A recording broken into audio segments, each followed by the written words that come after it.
Kajiado kuria mwena wa Kitengera, na ni ati atwarithia a nduthi mwena uyu wa Kitengera ni makaite ni kiria maugite ni kuongereka kwa ciiko cia wikinae na kuria ngari cia orodumwe na nduthi cigikoretwo ikiywo mahinda kwa mahinda. Atwarithia aya moigite ati wici wa nduthi ici ni ukiongererekete na njira nene thengia wacio gukorwo cikigathikitwo na mitambo ya kiriu ya gwitigirira ati kana ya ukionania kuria iri gukire guo ni maikitiirite na kuri honge cia uthuthuria gutigirira ni ciatabania uthuthuria wao na makiria kuri kambuni iria ikoretwo ikimakombithia nduthi na ngari ici kuona ni makoretwo makimekura gukorwo magitabania njama ya wici wa ngari orodumwe na nduthi ciao.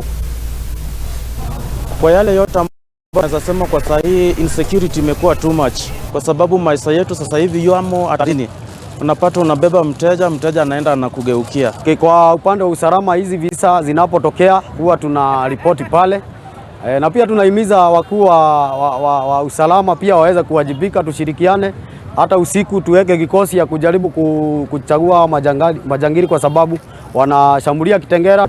Tumeweza pia kuangalia kama ofisi ama wasimamizi wa bodaboda tukagundua ya kwamba pikipiki mingi ambazo tumekuwa tunapoteza Kitengera ni zile za mikopo.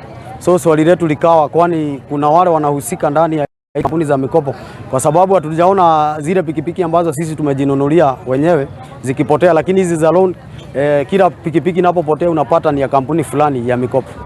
Tumekuwa na kisa insecurity wiki iliyopita Jumamosi usiku, tuliweza kupoteza mwenzetu ambaye aliweza kubeba wateja wakaenda wakamgeukia kumnyang'anya pikipiki, akaweza kudungadungwa na visu na tukaweza kupoteza maisha yake tulipomfikisha kwa hospitali. Mtu akuwe mwangalifu, ukiona mtu akiwa suspicious usibebe mtu, afadhali uchunge maisha kuliko kuangalia pesa, tuchunge maisha.